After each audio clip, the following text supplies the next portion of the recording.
다면 그날 성공했다면 김호랑 옆에, 이 무덤 옆에 과연 김호랑만 이렇게 잠들어 있을까 하는 생각이, 나중에 10년이 지나고 20년이 지나고 했을 때 저는 그날 12월 3일 2024년 12월 3일 밤에 4일 밤에 이날을 지나면서 이 옆에 또 다른 내란을 막기 위해 싸운 시민들의 무덤이 여기 어딘가에 생기지 않을까라는 생각이 내가 이번 투어를 준비하면서 다시 한번 생각이 들더라고요. 왜냐면은 다 아시겠지만 1979년 10월 26일 날 김재규에 의해서 누가 죽습니까? 박정희가 죽어요. 18년에 이제 독재 정권이 무너져 내리는 겁니다. 근데 애석하게도 김재규가 박정희를 시해하고 나서 죽이고 나서, 그리고 와서 선생님들 그 당시에 이 사건을 조사하던 사람이 누구예요? 보안사령관 전두환입니다. 전두환이 이 사건을 이제 주도하기 시작하면서 이제 자기가 기회를 보다가 자기 위에 있는 사람들이 몇 사람 없네? 그래서 반란을 일으킨 게 1979년 12.12예요. 전두환이 가장 먼저 한 일이 뭐냐면은 12월 12일 밤에 영화 서울의 봄처럼 선생님들 생일집 잔치라는 걸 해요. 그 생일집 잔치로 자기가 끌어들일 수 있는 이 서울을 방해하고 있는 주된 세력이 선생님들 어디예요? 선생님들 이번에 내란에 그렇죠, 내란에 동조한 그 모습들이 누구입니까? 특전사랑 수방사, 방첩사예요. 선생님들 재미있는 얘기해드릴까요? 전두환 당시에 12.12 당시에 그 12.12 쿠데타에 가장 앞장섰던 사람들이 누구예요? 보안사. 특전사, 보안사예요. 그리고 거기에 맞서 싸웠던 사람들이 누구야? 수방사 장태환 장군이야. 오케이, 다시 돌아가 봅시다. 다시 돌아와. 우리 12월 3일 밤으로 돌아옵시다. 그날 윤석열이 국회에, 그리고 과천에, 그리고 김어준 선배의 방송에 선생님들 세력을 보내지. 어디를 보내요? 방첩사, 정부사, 그리고 수방사, 그리고 특전사. 오케이. 배터리가 나갔네요. 오케이. 다시 오늘 하나 더 가졌어요. 선생님, 이 얘기예요. 이 얘기. 역사가 반복되고 과거가 현재를 살린다는 게 바로 이거예요, 선생님들.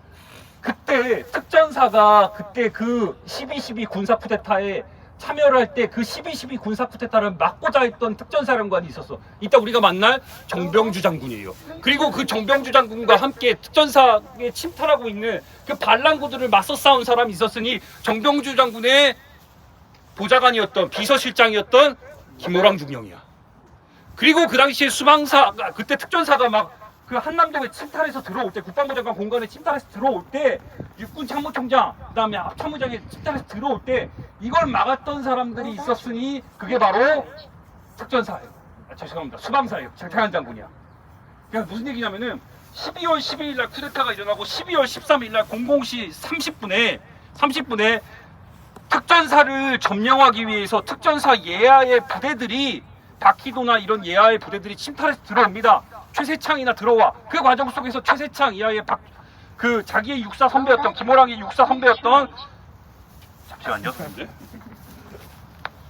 근데 김호랑을 그냥 특전사가 그냥 그 뒤에 있는 뒷산에다 묻었다가 당시에 김호랑 육사 동기들이 이거 가만히 안 둔다 그래가지고 여기다가 김호랑을 모셔온 거야. 김호랑을 모셔와가지고 처음에 김호랑 모셔왔을 때 12.12가 선생님들 군사 반란인데 12.12 군사 반란에 대해서 이거를 정당성을 부여하니까 군사 반란에 맞선 사람들을 선생님들 현충원에 묻어야 되는데 묻을 수가 없잖아. 그러니까 여기다가 선생님들 이 전두환이 무슨 짓 한 줄 아세요? 여기다가 김호랑 뒤에다가, 뒤로 와보세요 선생님들. 역사가 진보한다는 게 바로 선생님들 이거예요. 다 오세요 선생님, 다 오세요. 괜찮아, 다 오세요.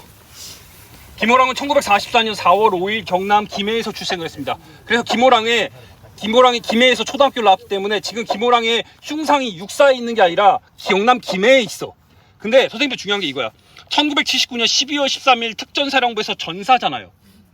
근데 이게 2022년까지, 2022년이 아니지 작년이지. 작년 초까지도 선생님들 이거 뭐라고 돼 있는 줄 아셨어요? 순직이라고 돼 있었어. 이거 선생님들 순직이라고 돼 있었어요. 이게 무슨 얘기냐면은, 무슨 얘기냐? 쿠데타에 맞서 싸우다 전사한 참군인이 아니라 그냥 나라에서 그냥 훈련하다가 죽은 사람으로서 평가를 해가지고 여기에 전사라고 한 거야. 지금 여기가 29번 묘역인데 저 앞이 28번 묘역이에요. 우리 이제 지나가면서 내가 살짝 볼 거야. 저 28번 묘역에 선생님들 뭐라고 돼 있는 줄 아세요? 저기에 이 12.12 군사 쿠데타의 가장 큰 문제가 뭐냐면요, 쿠데타를 일으키고 정권의 정당성을 이제 확보를 못하니까 여기에 맞서 싸운 하나의 도시가 생겼어. 선생님 그게 뭐예요? 소년이 온다. 광주예요. 그 광주에 선생님들 군인들이 투입됐어. 특전사들이. 근데 그 광주의 군인들의 투입된 적전사에 맞서가지고 시민들이 총을 들고 일어납니다. 이 과정 속에서 20여 명의 군인들이 죽어나가. 이 군인들이 선생님들 저기 묻혔어. 요 앞에 28번에. 근데 거기에 선생님들 무덤에 보면 뭐라고 되는 줄 아세요? 원래 전사라고 돼 있었어. 시민들의 맞서 싸운 시민들을 탄압하기 위한 그 군인들의 무덤인데 선생님들 40년 동안 저기에 전사로 돼 있었어. 그러면은 5.18에 맞서 싸운 시민군들은 그러면은 내란범이에요? 내란 세력이야? 근데 왜 저긴 전사로 돼 있고 김호랑은 왜 순직으로 돼 있었지? 근데 영화의 힘 그리고 문재인 대통령이 마지막까지 강조한 게 문재인 대통령이 그래서 마지막에 선생님들 이걸 뭘 했냐? 김호랑 중령에 문재인 대통령이 마지막에 한 게 이거예요. 요거를 선생님들 이거 바꿔버렸어. 이거를 순직에서 전사로 바꾸고 저 사람들 선생님들 전사로 돼 있던 무덤을 어떻게 했어요? 순직으로 다 바꿨어. 그리고 근데 가장 역사가 선생님들 진짜 안타깝고 슬픈 게 뭔지 아세요? 지금 여기 배위라고 적힌 게 있어. 백영호 다 보면 옆에 배위 옆에 다 돼 있어. 이 배위가 뭐예요? 부인들이야 혹은 남편이야. 이 백영옥 여사가 원래 간호사예요.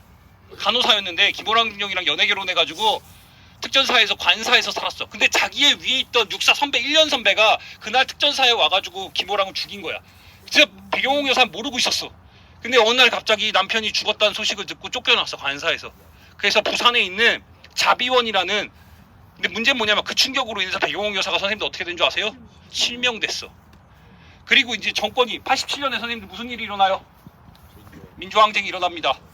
그리고 백영옥 여사가 법무법인 부산을 찾아가 현직 대통령인 전두환과 노태우를 손해배상 청구를 하겠다면서 법무법인 부산을 찾아가. 법무법인 부산이 누가 있어? 노무현과 문재인이 있었던 거예요. 그래서 소송을 준비하는 과정 속에서 안타깝게도 백영옥 여사가 선생님들 소송을 포기해. 그리고 백영옥 여사가 자비원이 있는 옥상에서 투신 자살합니다. 그래서 백영옥 여사는 역사에서 사라져. 근데 백영옥 여사의 유해가 부산에 있는 이름이 까먹었네. 영락원인가? 영락원이라는 그 저기 뭐예요? 분향소에다가 그냥 이렇게 방치하듯이 나. 그런데 백영옥 여사가 원래 김호랑 중령의 묘가 원래 이렇게 김호랑만 있었어요. 근데 역사가 진보한다는 게 이 전사로 김호랑 중령의 묘비를 바꾸면서 옆에다가 배위 백영옥을 같이 새겨놓은 거예요. 물론 여기 있는 백영옥 여사의 유해를 같이 모시지 않았어. 같이 이름만 올려놓은 거예요. 왜냐면 백영옥 여사는 당신이 죽을 때까지도 김호랑의 당신 소령이었어요. 이게 나중에 이제 돌아가시면서 이제 올린 거야. 그래서 김호랑에 대한 참군인 김호랑에 대한 뭐 진상규명을 마지막까지 바라다 떠나신 분이 바로 백영옥 여사예요. 그래서 역사가 정말로 죽은 자가 산자를 살린다는 게 그날의 내란을